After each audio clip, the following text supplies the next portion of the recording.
Alhamdulillah,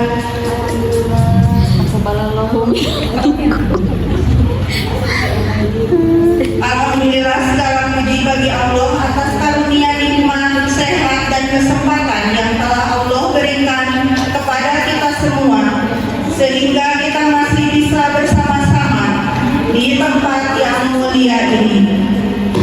Sholawat dan salam semoga tetap tercurah kepada suri tauladan Nabi Muhammad SAW, keluarganya, sahabatnya, dan para pengikutnya hingga akhir zaman. Alhamdulillah, pada hari ini kita bisa berkumpul di Masjid Al-Muhajirin dalam rangka pengajian Sabtu sore. Sebelum acara utama kita mulai, izinkan saya membacakan maklumat khas MT Al-Muhajirin. Laporan keuangan MT Al-Muhajirin, pemasukan 19 April 2025, kenceng kajian Sabtu sore 30.000, 23 April 2025, kenceng Ratu Munaji 17.000, 24 April 2025, kenceng Tahfiz Muslimah 12.000, 25 April 2025, kenceng Jumat Melingkar 14.000, kenceng 25 April 2025, subsidi BKN 200.000, pengeluaran 19 April 2025, transport bermateri 100.000, saldo akhir 2 April 2025, 3.953.000, laporan keuangan Jumat Berkah 25 April 2025, saldo awal 331.000, belanja 280.000, pendapatan 325.000, saldo akhir 376.000. Jazakillah khair ibu-ibu semua yang telah membantu baik material dan intamateri atas keberlangsungan acara ataupun agenda yang ada di Masjid Al-Muhajirin. Semoga Allah menggantikan dengan beribu-ribu kebaikan. Amin ya rabbal alamin. Ibu-ibu yang dimuliakan Allah, Ustazah pengisi materi Sabtu sore sudah ada di tengah-tengah kita. Mari kita dengarkan tausiah dari beliau kepada Ustazah Eva Nur Hopipa atau Abu Indul, dipersilahkan.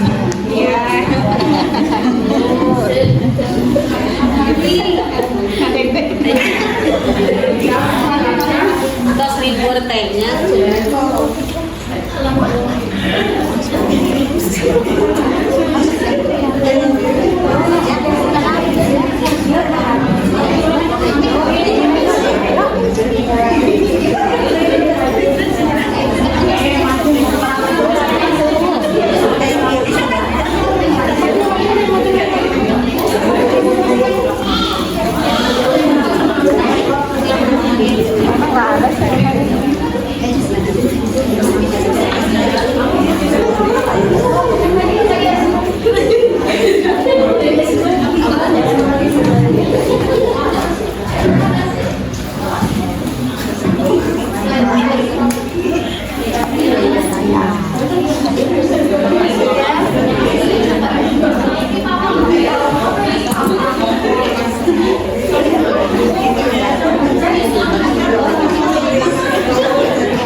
nahmaduhu wa nasta'inuhu wa nastaghfiruh wa na'udzu billahi min shururi anfusina wa min sayyiati a'malina may yahdihillahu fala mudilla lahu wa may yudlil fala hadiya lahu.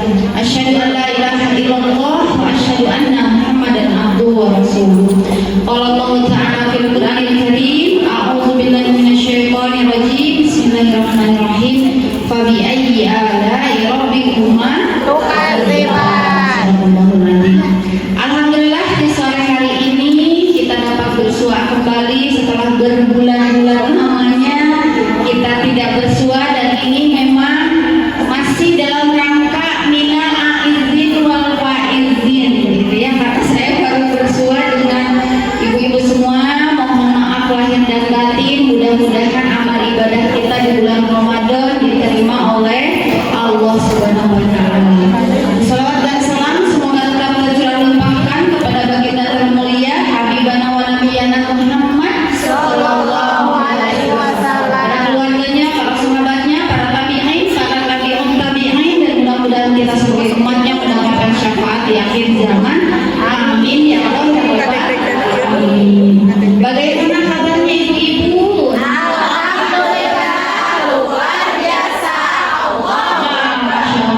Semangat deh, hari hati kumang hati. Semangat akhir bulan lagi semangat. Oke. Tema kali ini, tema yang lagi ramai itu kan apa Bu? Tema yang lagi ramainya apa? Ayo, ketika kalau yang lagi viralnya apa? Oh, yang lagi viralnya ketika laki-laki tidak bercerita tapi tiba-tiba punya istri dua. Aduh, ayah bapak Bandung ini kan Subesti. Bilang kan Subesti. Tapi kita ganti ya, ganti bahwa ketika perempuan tidak bercerita tiba-tiba jadi apa Bu? Jadi apa? Oh, jadi asing tiba-tibanya, Masya Allah. Nah, kita akan lihat ketika perempuan tidak bercerita itu akan jadi apa. Tapi sebelum dibuka, saya mau dulu cakrawala dari ibu-ibu nih. Menurut ibu-ibu biasa nanti harusnya nu tengah, nu kanan, nu kiri, siap-siap. Anu tengah, dua nu kiri, nona. Nah, sambil menunggu ini ya, ketika perempuan tidak bercerita tiba-tiba menurut kamu gak bisa. Oke, sekarang yang kanan. Siapa saya lupa lagi? Sanes. Itu tetangga Abdi. Bu Sugeng. Ketika perempuan tidak bercerita tiba-tiba apa?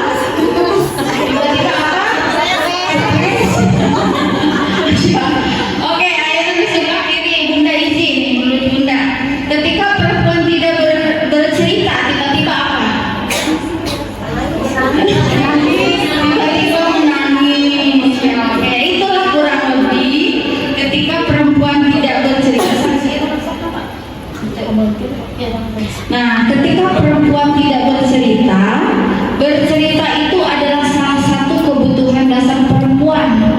Bahkan ayah suami istri, suaminya melaporkan talak pada hakim karena istrinya cerewet.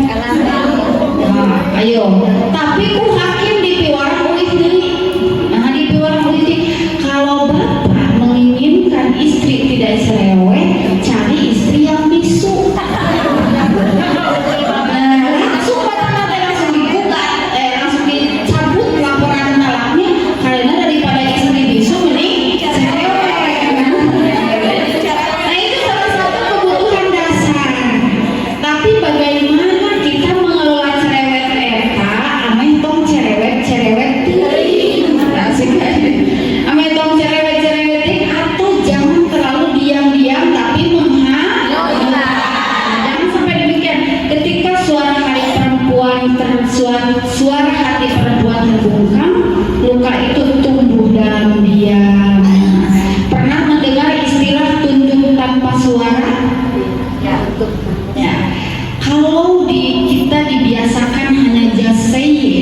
mengatakan iya pada lawan bicara kita, entah itu pada suami atau pada mertua dan lain sebagainya, tanpa kita mengeluarkan pendapat dengan ma'ruf, dengan baik, maka khawatir diam tanpa suara, maka khawatir taat tanpa suara. Padahal itu sunnah Rasul atau tidak, Bu? Tidak. Sunnahnya jadi kumaha, Bu? Bercerita. Sunnahnya berkomunikasi, gitu ya.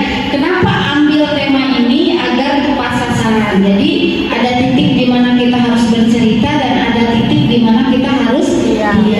Oke, selanjutnya ini belum konek-konek. Oh, kabarnya. Nah, pertama ketika perempuan tidak bercerita, nah saya kasih bongkar. Tiba-tiba dia jadi orang yang paling pandai tersenyum sambil diam-diam patah. Nah, dia selalu pakai naseri. Selalu pakai naseri. Nah, ada penelitian numpang tarik naseri justru eta numpang jerona luka. Justru eta numpang jerona mengendap luka. Nah, eta penelitian untuk menutupi lukanya akhirnya mengeluarkan yang lebih itu agar tidak terlihat lukanya, gitu ya.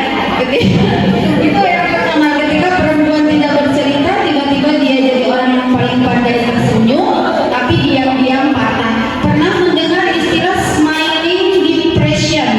Orang yang depresi tapi senyum-senyum kemana-mana teka tinggal depresi. Sering bawa di antara kita ke seueur. Nah yang demikian itu ya. Jadi harapannya demikian, ketika kita tidak bercerita sebagai perempuan karena memang masalahnya tidak bercerita. Sana sepeda ngabatin. Nah gitu ya. Oke, anu kedua selanjutnya. Ketika perempuan tidak bercerita, tiba-tiba tubuhnya bicara lewat sakit yang tak kasat mata. Oh. Aduh, dia anu sok mes-mes asam lambung. Nah, dia sok mes-mes asam lambung. Mes-mes asam lambung. Saya dia anu sok mes-mes migrain.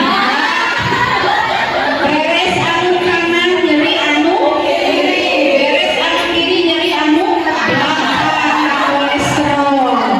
Ya Allah. Nah itu ketika perempuan tidak bercerita, tiba-tiba sakit yang tak kasat mata. Ya. Tuh, ini cocok temanya. Makanya saya tuh ngambil tema di Al-Muhajirin itu cocok lagi.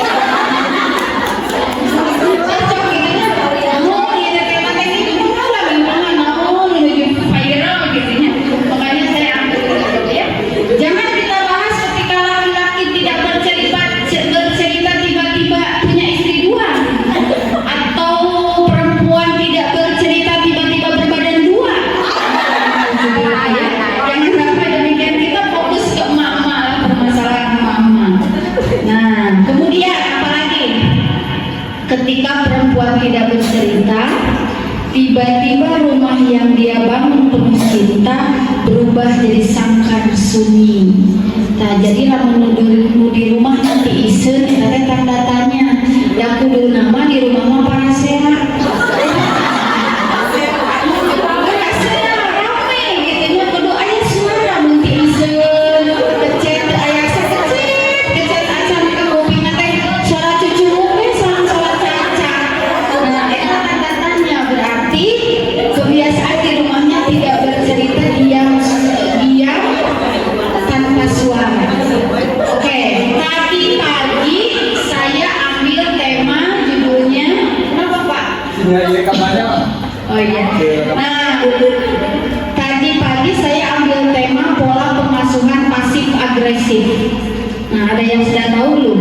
Pola pengasuhan pasif agresif itu anu kumaha? Pasif agresif. Kita seringkali menyangka anu agresif itu anu kumaha? Anu bawong, anu kumaha deui? Anu pecicilan, anu kumaha deui? Aktif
bercerita.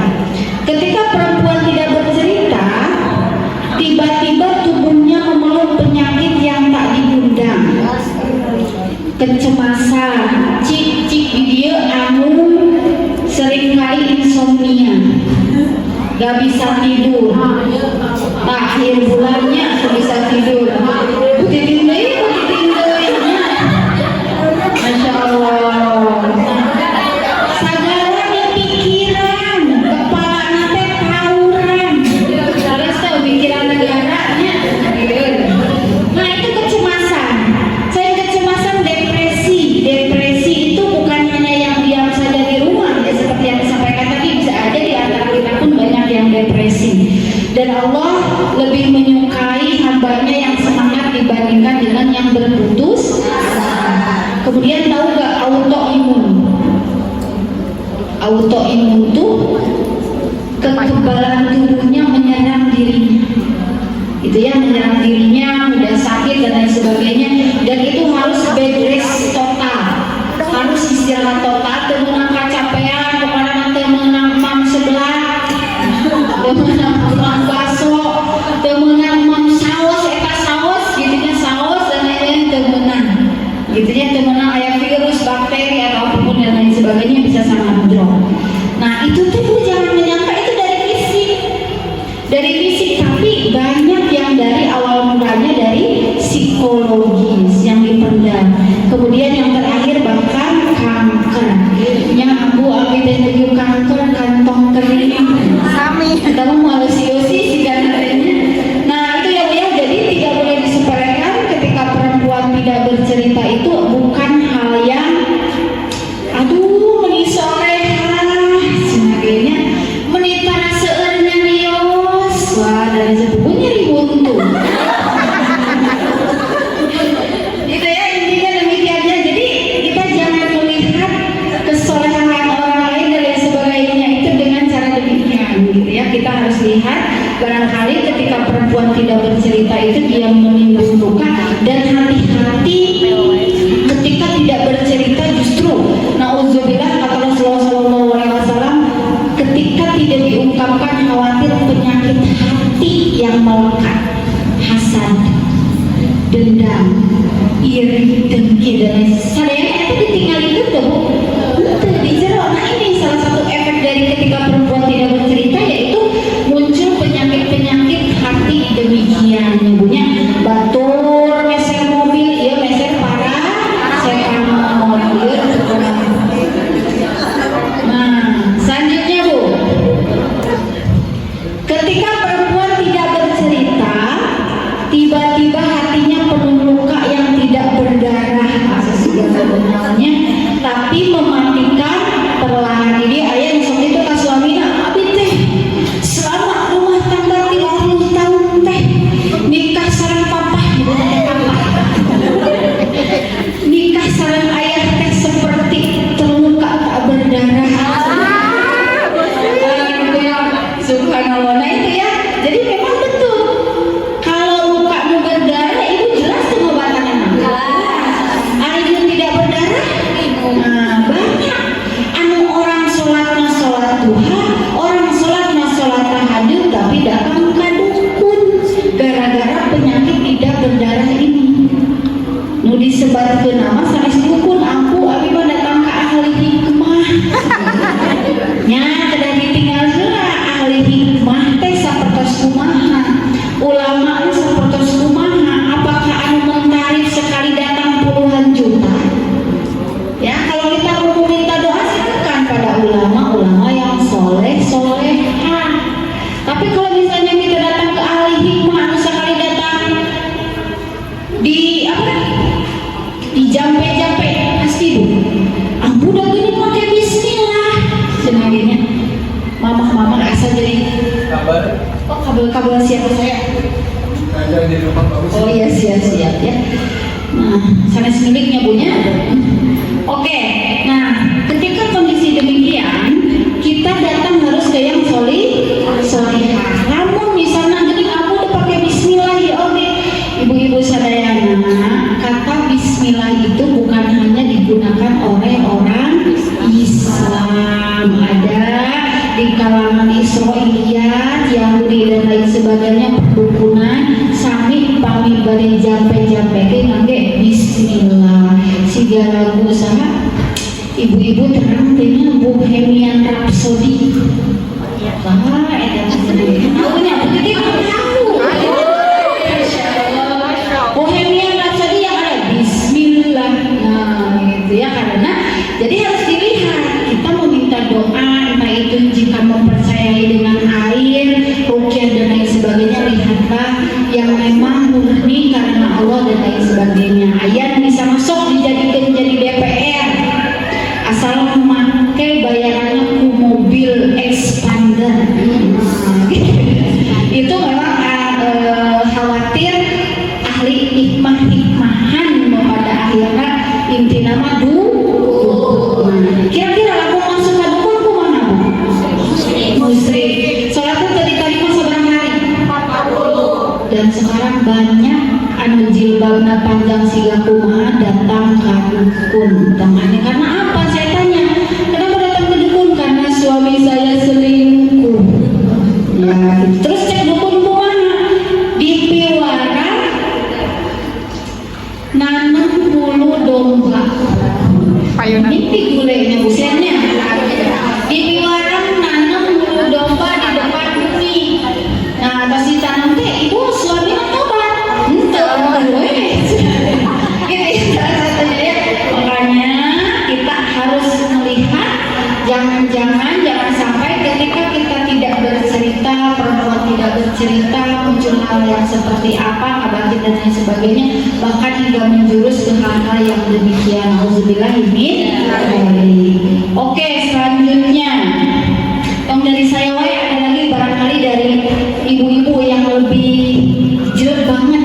Coba ketika perempuan tidak bercerita, Bu Mai, tiba-tiba apa Bu Mai?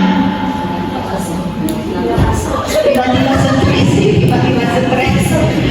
Oke, Bu usahanya, Bu Rayot, Bu Aiza. Ketika perempuan tidak bercerita, tiba-tiba apa? Anak nggak terurus. Anak nggak terurus, suami terurus. Oke, ya. Ibu nuju capek ngepel tiasa miwarang teu ku batu. Biasa. Capek nyesel tiasa miwarang ka batu teu. Capek gegero tiasa miwarang ka batu teu. Nah, capek lain-lain tiasa miwarang ka batu. Pami ngalayan suami tiasa miwarang ka batu. Alimnya, nah itu ya. Nah, jadi diri suami dulu baru anak. Oke ya. Ketika perempuan tidak bercerita, tiba-tiba dunia dalam dirinya runtuh tanpa suara. Ayah sok lagu galau wae ayah. Lagu nanti lagu galau, segala rupaninya runtuh tanpa suara. Kenapa Bu? Rata-rata suami itu masalah terbesarnya itu di luar, di pekerjaan. Tapi istri masalah terbesarnya di mana? Di rumah teh saha? Di rumah teh saha sih jelas Bu? Suami. Nah gitu ya. Maka suami itu dunianya bagi istri. Baru aja kemarin ada klien saya dari Jakarta, Ambu, saya LDR-an sama suami. Pas LDR segala rasa sampai perawat itu dibawa ke rumah. Pokoknya karaos iya karaos itu. Jur suami hari oke mau mantu terus jajan. Nah gitu ya. Berarti suami itu dunianya sama istri gitu ya. Tapi suami dunianya sama Bu. Seueur suami. Nah gitu ya. Jadi harapannya saya tanya pada mama-mama, jujur mama-mama gitu. Asa di ibu-ibu parenting ya. Kalau lagi berantem harus diselesaikan saat itu juga atau nunggu tenang? Nah, ada dua perspektif. Kami saur dokter Aisyah Dahlan nunggu tenang. Bahkan selevel dokter Aisyah Dahlan dia paling kesel kacarogena gogoleran di lantai. Sok ibu terus aslinya bayangnya dokter Aisyah Dahlan gogoleran di lantai. Suaminya kan nggak tahu, oh iya lagi ngambek ya saya. Ditinggal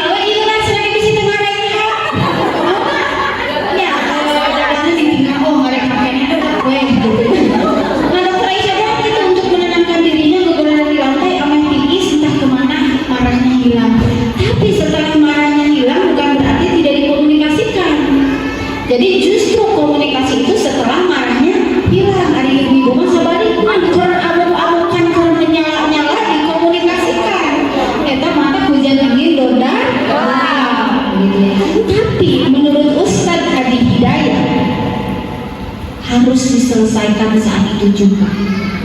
Pas saya siangnya siang, pas saya putingnya puting, pas saya subuhnya subuh. Namun sababna setan itu akan menggoda lebih dalam. Semakin didiamkan, semakin berpikir negatif dan lain sebagainya. Berarti udah kumaha tuh nu hiji kedan tenang, nu hiji kudu harita kene. Kumaha situasi dan kondisi. Kadang memang harus saat itu juga, kadang memang harus menunggu tenang. Dan istri yang terbaik adalah istri yang menutupi aib suaminya, gitu ya. Jadi tidak usah membuat status anu pada akhirnya banyak menimbulkan pertanyaan, fitnah dan lain sebagainya. Lebih baik dikokopku Orang.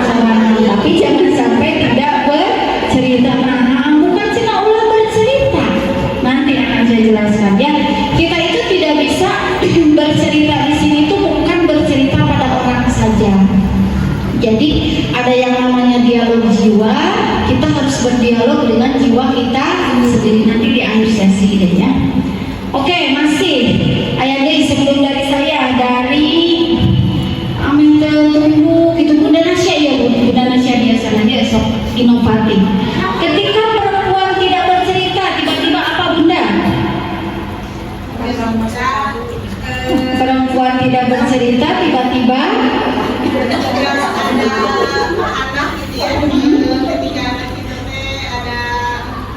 nah ada yang gitu. Ketika perempuan tidak sesuai dengan kondisi kita gitu. ya jadi Ingin anak-anak jadi kita kan berpikir gitu ya, mana yang itu solusinya. jadi ketika perempuan tidak bercerita tiba-tiba amuk anak itu sanes kemana tuh nah gitu ya sebagainya apa ya saya rangkumkan apa yang kata Bunda Nasya. Ketika perempuan tidak bercerita tiba-tiba nyakit ya. Oke, jadi kemana Bunda? Ayo Bunda, tiba-tiba apa? Oh, tiba-tiba menangis gitu ya. Tidak mampu bercerita, akhirnya karena anak menuju ngagoda tiba-tiba menangis. Itu saudaranya ibu-ibu. Oke, kita tambahkan. Ketika perempuan tidak bercerita tiba-tiba malam terasa lebih panjang. Ini Bu Titi Dewa ya begadang Bu Titinya dan air mata jadi teman setia. Cuma pas buka-buka mata bintit. Nah itunya mata bintit suaminya kerek eta mama pas buka-buka mata bintit. Mata mau nangis teh kada ditinggal heula besok aya agenda. Nah ketika perempuan tidak bercerita tiba-tiba malam terasa lebih panjang dan air mata jadi teman setia. Tapi air mata untuk perempuan itu adalah healing. Jadi lanjutkan saja, kalau menangis saja, sedihnya punya menangis sendiriannya. Karena ada 3 hal yang tidak bisa ibu-ibu kontrol. Pertama air mata, yang kedua cemburu, yang ketiga kepo. Ada 3 hal yang tidak bisa ibu-ibu kontrol: air mata, cemburu dan kepo. Tadi kuat-kuat air mata, dikuat-kuat air mata, oh bisa segala hal paling keluar gitu. Dikuat-kuat gitu bisa. Cemburu bisa. Dikuat-kuat cemburu itu mati rasa. Tapi cemburunya terus yang terakhir kepo. Tuh tengah-tengah mau penasaran dari kayak jadi 3 hal yang tidak boleh dikontrol: air mata, cemburu dan kepo. Oke, selanjutnya sebelum lagi menurut Majo, kumaha Majo? Majo anu andalemi kumaha Majo? Ketika perempuan tidak bercerita tiba-tiba apa? Tiba-tiba apa menurut Majo?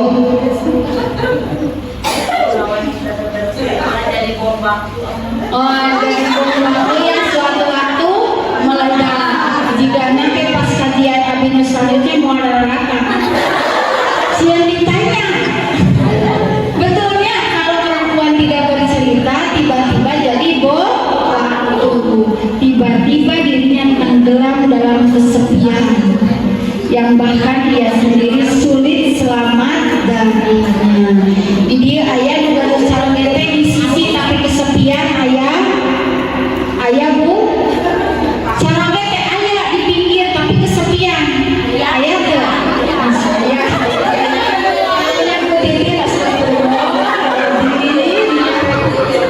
ya Allah pengen itu apunya.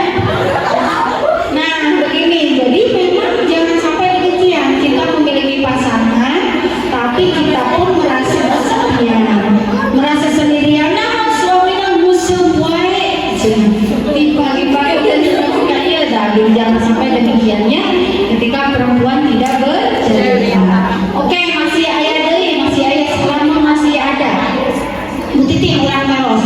Ketika perempuan tidak bercerita tiba-tiba apa Bu Titi?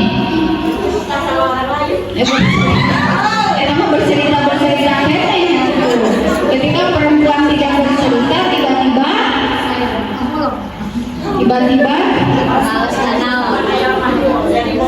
oh jadi membantu langsung meledak gitunya meledak. Oke, ketika perempuan tidak bercerita tiba-tiba semua rasa sesak itu meledak betul dalam bentuk penyakit. Nah ini yang tadi disebutkan pertama mah atau good, asam lambung naik deui padahal teu ngopi rada, padahal teu ngopi kopi, padahal teu ngopi hari itu tapi asam lambung naik wae. Nah gitu ya. Biasanya naik level. Barusan saya menengok saudara yang penyakit batuk empedu.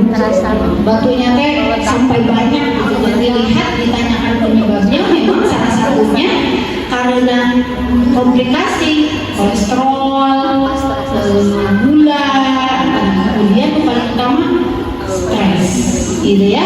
Alhamdulillah. Jadi dan mirip-mirip pun gejala mah atau gejala itu mirip dengan batuk empedu, sakit nate. Kalau batuk empedu jelas sakitnya ada aya batu, didinya nanti aya batu. Tapi mah oke anu asam lambungna naik terus anu geut nyeri lagi siga kitu leres teh.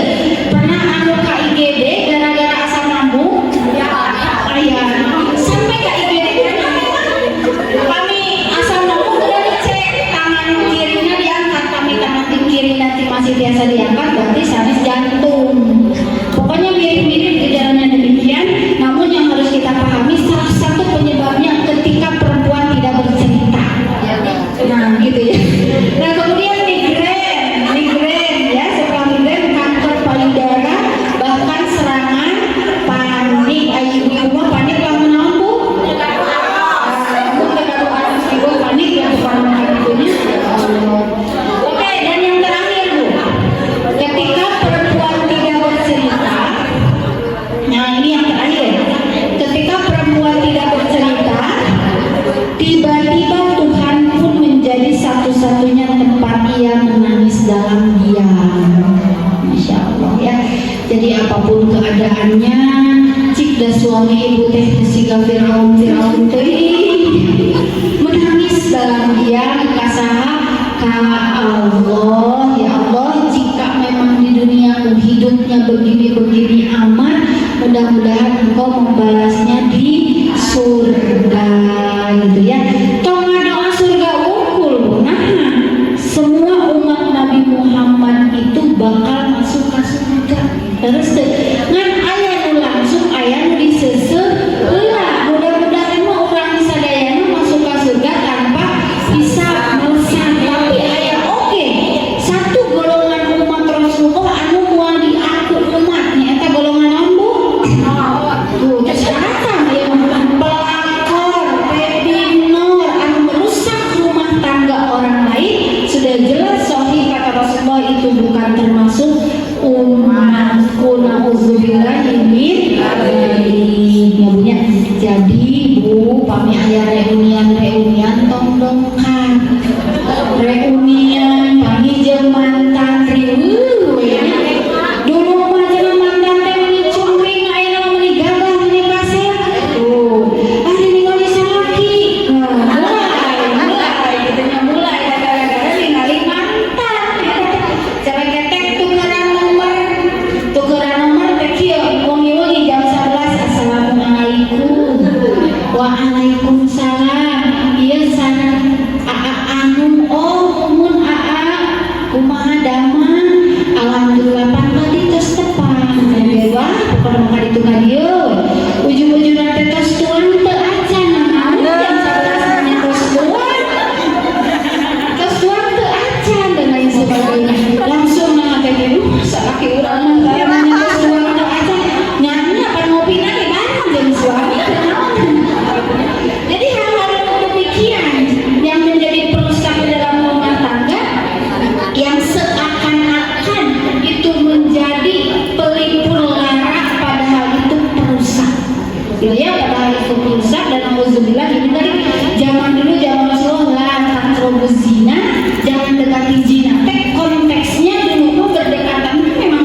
Zaman anak chat dengan lawan jenis, jangankan bukan untuk pekerjaan pun tiisa perluna.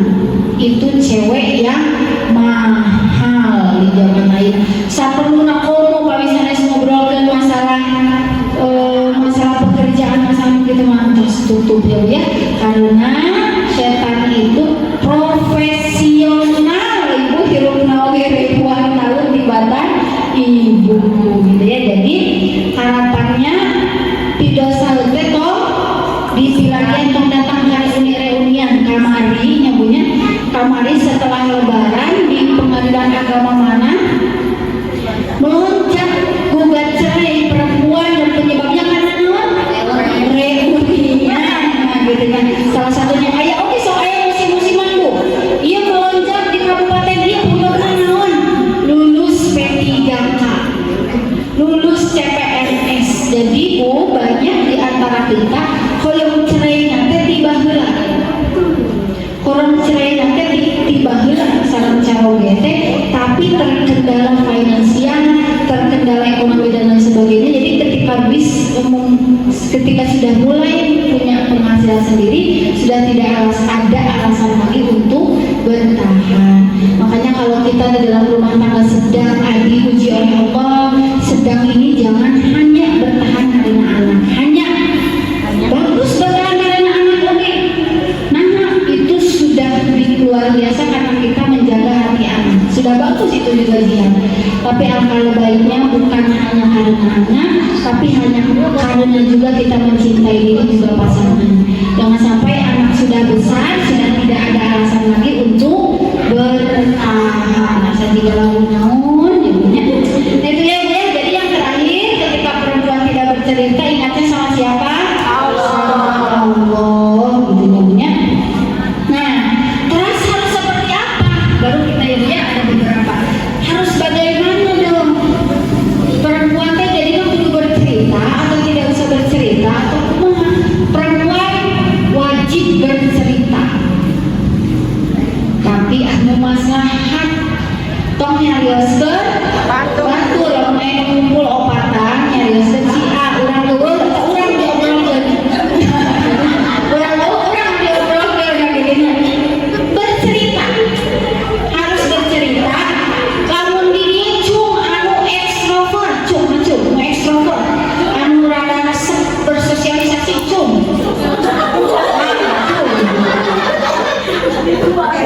Ibu anu ekstrovert kudu ngaluarkeun kata 20.000 kata per hari. Tapi dibagi-bagi ke sadayana ka suami. Dibagi-bagi ke anaknya bercerita, kamu guru, kamu muridnya ongko, ka ibu-ibu ongko, majelis taklim ngaos ongko. Sesana ka suami. Ieu mah 20.000 sadayana ka suami. Atuh suami teh beuki pegang. Iya dah. Itu kan lalu bagi pegang kita ayo suami bagi kebun ada yang cerita istrinya bagi kebun boleh kata. Tapi cung anu introvert, abi mah introvert. Cung tapi cicinya anu cicinya itu 17.000 kata. Kedapatan masalah suami kita ibu-ibu anu ekstrovert wae teh ukur 7.000 kata. Tong aneh muluy damel teh sudah habis kata-katanya terus capek terus biasa nyarios naon. Kalau anu cicingeun mah kur 6.000 kata. Gitunya ieu mah di damel dicarekan ku obos. Di jalan dicarekan ku kitu teh ieu mah dicarekan ku istri anak perempuan geus gede dicarekan ku istrina ku anak perempuan. Gitunya jadi bagaimana caranya kita harus bercerita tapi dengan cara yang tepat. Kalau perempuan sudah tidak bercerita bahaya itu sudah gak sunnah, itu tidak sesuai dengan keperempuanan. Harus bercerita ya, langsung jadi kendali itu sebagai perempuan itu harus bercerita. Salah satu cara agar kita nyaman yaitu tazkiyatun nafs. Tazkiyatun nafs ini teori yang sering kali digaungkan oleh Imam Ghazali yang menyebut ada 3 tahapan dalam tazkiyatun nafs. pertama takholi, yang kedua tahali, yang ketiga tajalli. Takholi teh dikaluarkeun heula itu sifat-sifat burukna. Iri, dengki, was-was, hasud, dendam, benci, nanti bu, pelit, mereka hese, kopet, buntut kasiran, nanti. Pokoknya karena itu, tak itu dikeluarkan heula sifat-sifat musik gitu. Nah, setelah itu dikeluarkan dimasukkan yang positifnya, dimasukkan yang kebalikannya dan lain sebagainya. Setelah itu baru berpasrah, yaitu tajalli, berpasrah pada Allah, karena hanya Allah lah yang bisa membuat kita nyaman dan tenang. Itu pertama, tazkiyatun nafs. Anu kedua bu, qaulun ma'ruf. Qaulun ma'ruf itu apa? Terapi melalui komunikasi yang baik. Terapi melalui komunikasi yang baik. Ibu-ibu di sini pernah sering mengetahui banyak yang berceraikan silent treatment? Nah, gitu ya. Berarti komunikasi yang baik adalah ketika ada ketidaknyamanan itu harus dikomunikasikan, harus diobrolkan, namun dengan cara yang baik. Nah, ini ada ayatnya dalam Quran surah Al-Baqarah ayat 155. Dan janganlah kamu membuat janji nikah dengan perempuan secara rahasia. Nah, ini hukum nikah siri. Coba. Dan janganlah kamu membuat janji nikah dengan perempuan secara rahasia, kecuali sekadar mengucapkan perkataan yang ma'ruf. Hukum nikah siri kumaha? Nikah siri hukumnya kumaha bu? Sir teh kan input disebutkan, dikeluarkan sir gitunya. Aya nu pamilina salat teh aya nu bacaan basmalah teh sir, aya oge anu zahir. Nah, siri itu hukumnya kumaha? Sah. Yang penting rukun nikahnya terpenuhi. Jadi secara agama memang betul. Kami suami ibu pada nikah deui teu kedah izin kan? Ibu teu kedah nyamunya. Nah, siap-siap bu. Kami istri tos ngadodoho dan lain sebagainya, eta teh tanda-tanda ngadodoho dan lain sebagainya, jadi tiba-tiba bangun atau kumahanya. Nah, nikah siri itu secara Islam demikian sah, rukunnya itu sah. Tapi kita itu harus taat kepada siapa bu? Atiullah wa atiur rasul wa ulil amri minkumnya. Itu pada saat pada Allah, pada Rasul dan pada pemerintah alias pemimpin di undang-undang di hukum Islam. Nikah siri hukumnya kumaha? Ilegal. Nikah siri itu ilegal, makanya moal keni buku nikah, moal keni warisan, nasab anak nage sanes kabapakna, tapi kan mamahna. Jadi dina akte nate ka mamahna yang itu jelas berpengaruh pada waris, pada ini, pada itu dan lain sebagainya. Jadi dan memang nikah siri biasanya kondisinya rata-rata istri kedua dan lain sebagainya ya bu ya. Padahal jelas dalam Al-Quran, bahkan Rasulullah pun mencontohkan, Rasulullah boleh nikah tanpa izin istri, tapi Rasulullah mencontohkan tidak demikian. Rasulullah nikah itu diketahui oleh istri yang lain. Bahkan pernah ketika Rasulullah menikah dengan Sabiyah, yang pokoknya yang kedua tercantik setelah Aisyah. Nah, gitu ya, Aisyah juga melihat akad tersebut, namun dalam keadaan cemburu. Ya, dalam cemburu artinya idealnya memang tidak disumput gitu ya. Berarti harus komunikasi ya baik. Aku aja mau diizinan, tapi kalian mau oke kalau misalnya komunikasi yang baik, masuk ibu pada izinan wah, mending mau bu, mending mau sebagainya.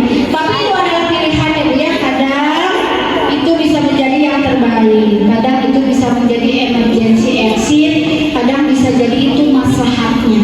Yang yang terbaik. Apalagi kolot baheula sok. Ibu, kolot baheula menikah kumaha? Sok. Sesepuh ibu jarang mau istrina hiji, ada sih. Terus sesepuh ibu, aki nini ibu, buyut ibu jarang mau istrina hiji. Ujung-ujung gaduh istri di itu pas pupus ujung-ujung abi putra, abi putri masa kumaha. Nah, gitu. Ini perkembangan zaman ya Bu ya, karena dulu informasi itu tidak seperti sekarang yang akhirnya ya demikian. Tapi poinnya secara Islam nikah siri sah-sah saja, namun kurang ma'ruf, kurang berkomunikasi dengan baik. Dan yang terakhir, doa dan terapi spiritual. Tidak ada yang mampu mengubah takdir selain doa. Ibu, jodoh itu takdir atau qadar? Apa bedanya takdir atau qadar? Takdir we amun cenah berjodoh sareng caroge ayeuna teh dan teu aya deui nu hoyongan ka abdi ataupun amun teu nikah jeung abdi karunya sandegeun deui ka salaki abdi aya gitu ya. Jodoh itu takdir. Apa bedanya takdir dengan qadar? Qadar itu hal yang tidak bisa kita ubah. Semisal aja terus aya dituna dengan kondisi kieu yang sakieu dan lain sebagainya. Tapi takdir itu adalah pilihan kita yang jika baik Allah berikan hidayah, jika buruk pun Allah berikan hidayah. Misalnya, iya tadi di depan kita terus buku ayah jodoh kita. Ibu yang jodohnya sahabu. Oh, lebih holi. Tuh, yang suami ibu ayah misalnya suami ayah nanti sabaran nama hoyong nanti jeung singa sebagai jodohnya. Nah, tapi tidak melihat itu, padahal bisa jadi awalnya itu jodohnya Allah tadi beri petunjuk, tapi gering ngarisi C dan lain sebagainya. Jadi jodoh itu pada akhirnya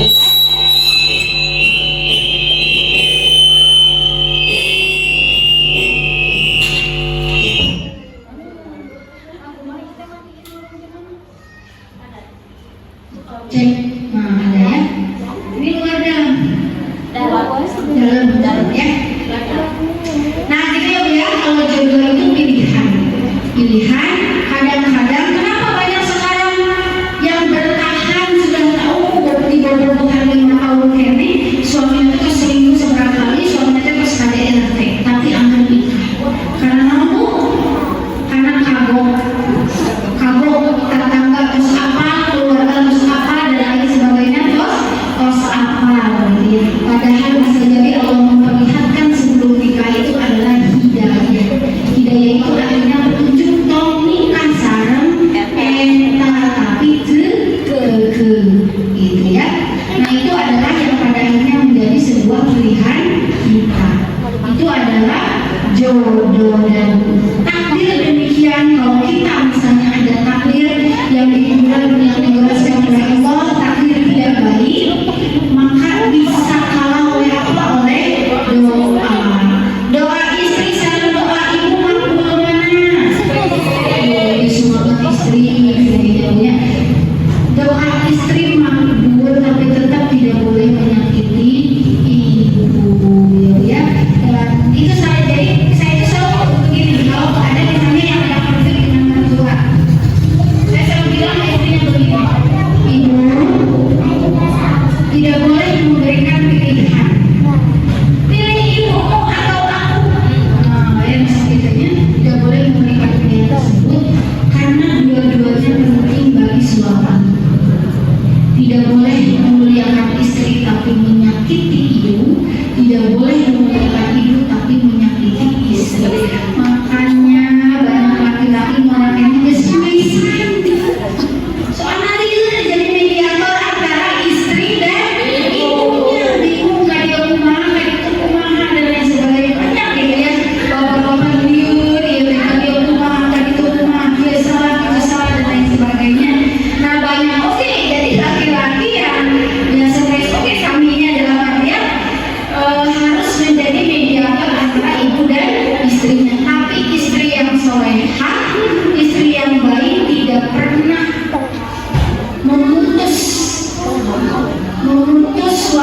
untuk berhubungan dengan ibunya, berbuat baik pada ibunya, karena gelontoran doa ibunya yang bisa jadi itu sampai pada titik ini.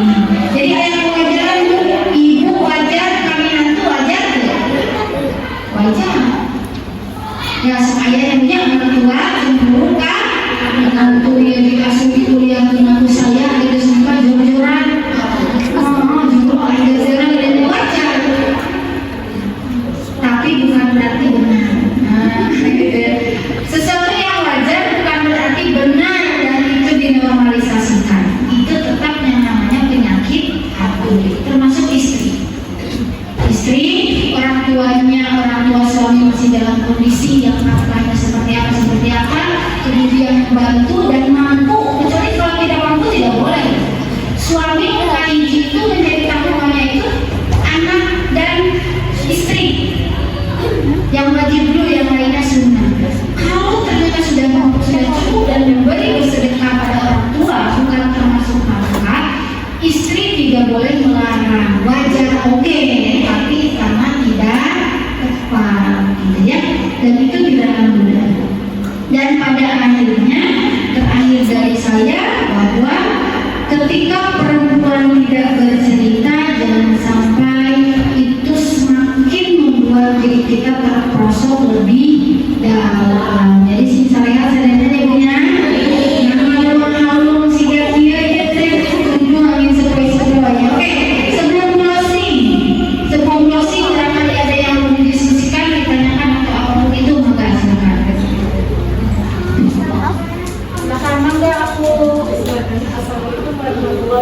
Waalaikumsalam warahmatullahi wabarakatuh. Jadi apakah boleh seorang ibu meminta haknya kepada anaknya gitu? Kan anaknya udah disekolahin, udah kerja udah gitu. Nah sekarang udah sukses kan lo ke istri, tapi si ibu itu meminta hak kepada anak bukan meminta sesuatu kepada anak gitu. Apakah itu boleh? Apakah seorang ibu itu menghentikan biaya dan anak anak udah settle gitu ya, jadi ibunya udah dikasih apalagi misalkan gitu udah stop gitu. Nah itu gimana aku buat? Oke, pertama lihat dulu konteksnya, lihat dulu frekuensinya. Apakah meminta haknya itu wajib? Wajib bukan setiap bulan berskor 3 bulan, 3 juta, 2 juta, 5 juta, itu wajib. Kamu itu diudah dicarikan dan sebagainya. Atau sekedar permintaan kecil.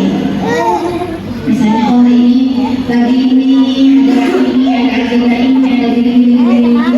Kalau mewajibkan jelas itu tidak disyariatkan.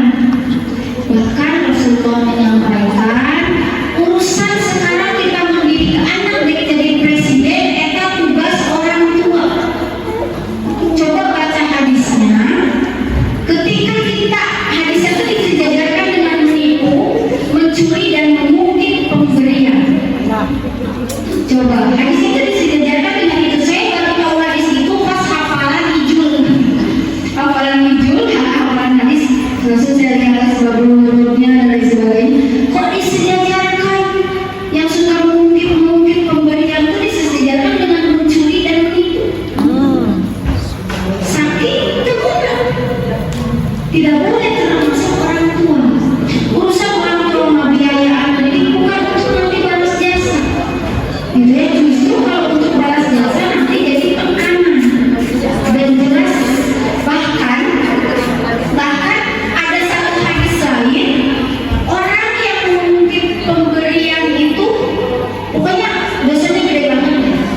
Ada hadis lain selain yang dijalankan dengan yang saking nggak bolehnya mengungkit pemberian, apalagi termasuk pada anak. Ya.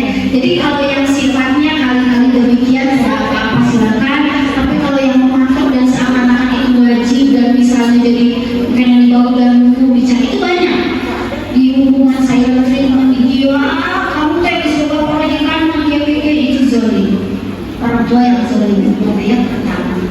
Yang kedua, pertanyaan aku itu sesuai dengan fikih di dalam mendidik anak sampai 12 tahun itu di tanggungan orang tua, gitu ya. Kenapa 12 tahun? Beda zaman. Dulu 12 tahun sudah termasuk dewasa. Batas 12 tahun teh. Makanya ayeuna kan pernikahan bahwa jadinya zaman kita mah di undang-undang nanti minimal 14 tahun, minimal 15 tahun, minimal 16 tahun.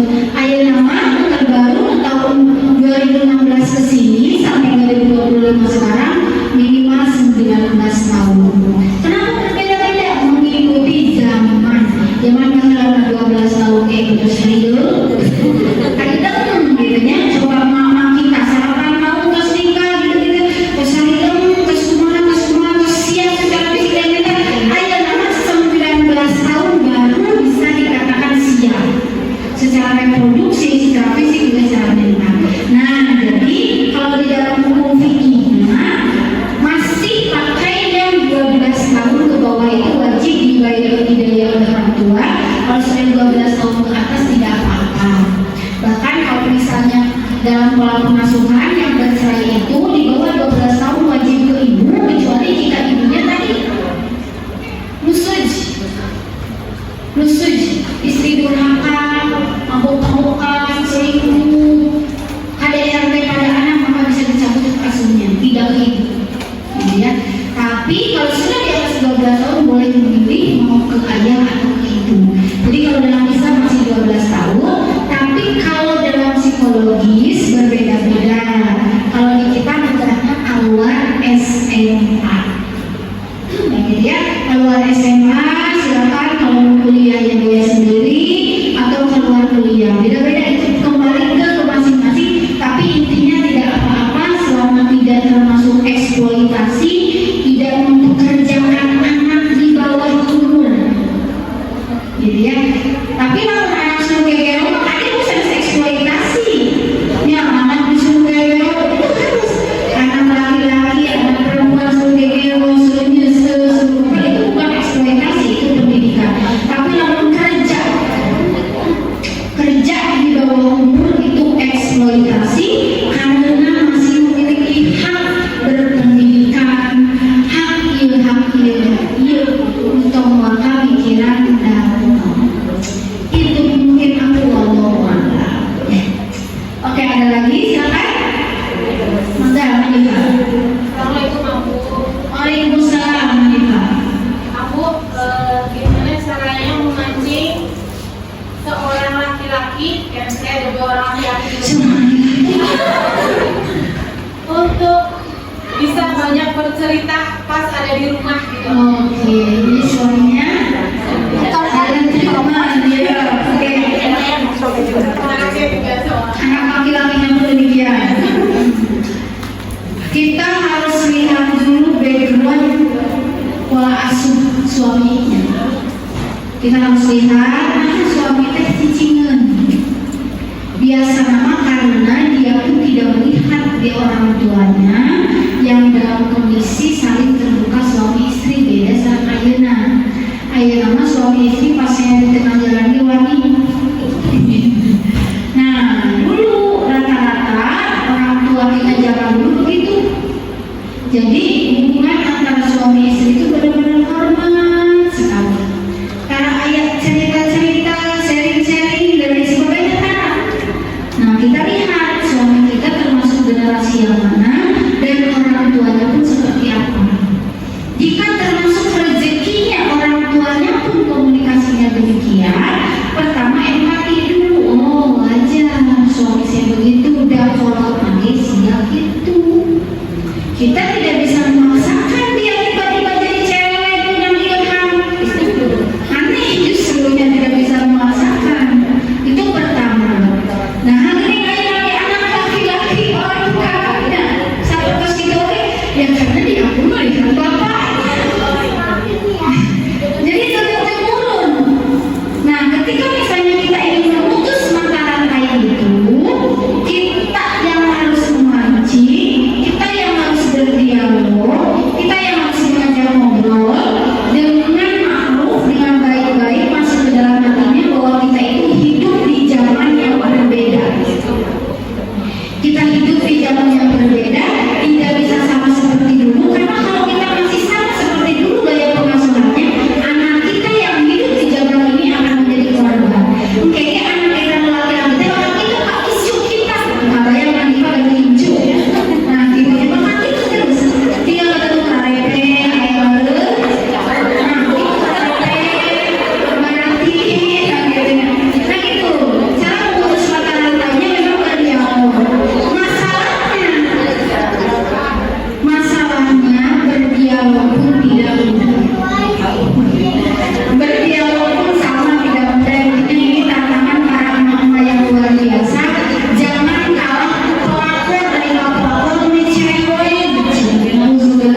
toleransi menghadapi anak yang beralih itu dari usia anak ke remaja dengan sikap yang tidak sesuai dengan yang kita harapkan.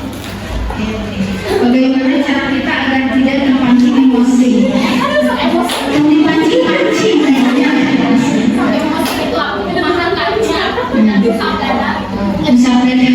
Pertama kita harus memahami ada kesenjangan antara satu generasi dengan generasi lainnya. Diakui atau tidak, mendidik anak di zaman ini tidak bisa sama dengan mendidik anak di zaman dulu. Nah misalnya kita lihat, kalau dari SD rata-rata berarti ia termasuk generasi alpha, gitu ya, atau